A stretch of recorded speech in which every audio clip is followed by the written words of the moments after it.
Hello guys, welcome to YouTube channel study with Preeti. Guys, बात करने वाले हैं बीपीएससी टीआरई 4.0 से जुड़ी कुछ महत्वपूर्ण अपडेट। कल से जो है फर्जी नोटिस एक वायरल हो रही थी, तो क्या वो फर्जी है या फिर सच्चाई है, जो डोमिसाइल को लेके जो शिक्षा विभाग के द्वारा ही जारी की गई थी। तो उस नोटिस पे आपको खुलासा हो चुका है, सरकार का जो है बड़ी घोषणा हो चुकी है कि क्या वो नोटिस में सच्चाई है या फिर नहीं। साथ ही सरकार ने ये चीज़ भी क्लियर कर दी है कि डोमिसाइल लागू होगा या फिर नहीं लागू होगा, और बाहरी राज्यों के लिए क्या अपडेट है। साथ ही यहाँ पे कब आपकी नई वैकेंसी यानी टीआरई 4 आने वाली, कितने पदों पे आने वाली है। तो आज बहुत महत्वपूर्ण सूचना है टीआरई 4 वालों के लिए, तो वीडियो अंत तक देखिएगा। और अगर आप इस चैनल पर नए विजिट किए हैं, चैनल से जुड़ जाना, क्योंकि यहाँ से आपको टीचिंग एग्जाम से रिलेटेड सारे ऑथेंटिक अपडेट सबसे पहले दी जाती है।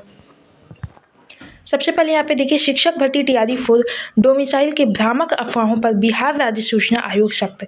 ये जो नोटिस आपको कल से वायरल होती दिखाई दे रही, उसी के बारे में बताया गया कि भ्रामक अफवाहों पर बिहार राज्य सूचना आयोग सख्त हो चुका है।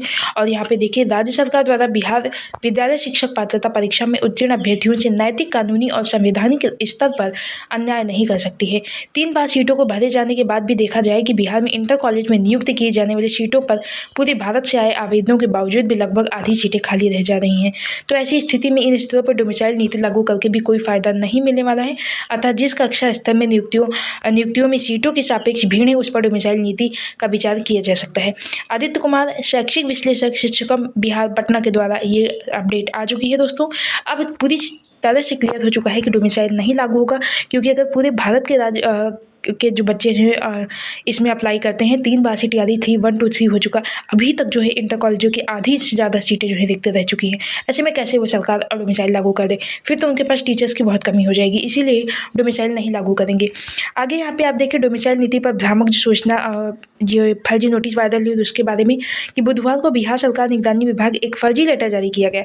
मैंने भी आपको कल वीडियो के माध्यम से दिखाया था उस लेटर को, और वो जो है बिहार के सरकार द्वारा ही वो लेटर दिखाया जा रहा था। इसीलिए जो है उस पे आज क्लियर हो गया कि बुधवार को जो फर्जी लेटर जारी किया गया, उसमें बताया जा रहा है कि बीपीएससी टीआरई 4 में डोमिसाइल नीति का लागू किया गया है, जो कि यह सरकारी हस्तक्षेप और कदाचार है, जिसे किसी भी स्तर पर क्षम्य नहीं किया जा सकता। अतः किसी भी प्रकार की भ्रामक सूचनाओं को प्रदर्शित करने वाले लोगों पर कड़ी से कड़ी कार्रवाई की जाएगी।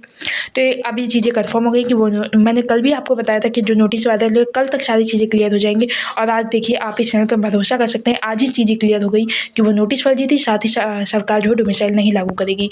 आगे भी यहाँ पे मैं आपको दिखा दूँ कि बिहार विद्यालय शिक्षक पात्रता परीक्षा के आधार पर आवेदन होंगे, यानी बिहार विद्यालय पात्रता परीक्षा यानी एस्टेट के बारे में बताया गया है कि सभी को अवसर दिया जाएगा जो ऑल इंडिया में एस्टेट क्वालिफाई हैं बिहार का। उसी पात्रता परीक्षा में उत्तीर्ण अभ्यर्थियों के आधार पर होने वाली भर्ती परीक्षा टीआरई 4 में सरकार डोमिसाइल नीति को कैसे लागू कर सकता है, सभी समस्याओं को झेल कर इस पात्रता परीक्षा में पास हुए युवाओं के साथ छल और अन्याय नहीं किया जा सकता है। दोस्तों, सही मायने में तो यही देखा जाए कि अगर बिहार का स्टेट बच्चे क्वालिफाई हैं, फिर अगर वो बिहार का स्टेट क्वालिफाई यानी कि वो बिहार में ही शिक्षक बन सकते हैं। ऐसे में सरकार कैसे डोमिसाइल लागू कर दे, उन बच्चों को जो है बाहर निकाल दे, फिर उनके साथ अन्याय हो जाएगा। यही सरकार ने बोला कि टीआरई 4 में डोमिसाइल नहीं लागू होगा, जैसे तीनों बार होता है उसी तरीके से आपकी परीक्षा होगी। ये बहुत बड़ी खुशखबरी है आप सभी के लिए। ये मान के चलिए कि आपका जो है रास्ता क्लियर हो चुका है। अब और अच्छे से मोटिवेशन के तौर पर ये वीडियो आपके लिए काम आएगी, और तैयारी करते रहिए। चैनल से जुड़ना ना भूलिए। मैंने बार बार बताया है कि चैनल के माध्यम से आपको टीआरई 4 की अगर सपना देख रहे हैं शिक्षक बनने का, तो ये चैनल आपके लिए बहुत ही महत्वपूर्ण रहने वाला है। सारी अपडेट, सारी ऑथेंटिक अपडेट सबसे पहले यहाँ से दी जाती हैं। मिलते हैं किसी और अपडेट के साथ किसी और वीडियो में, तब तक के लिए धन्यवाद।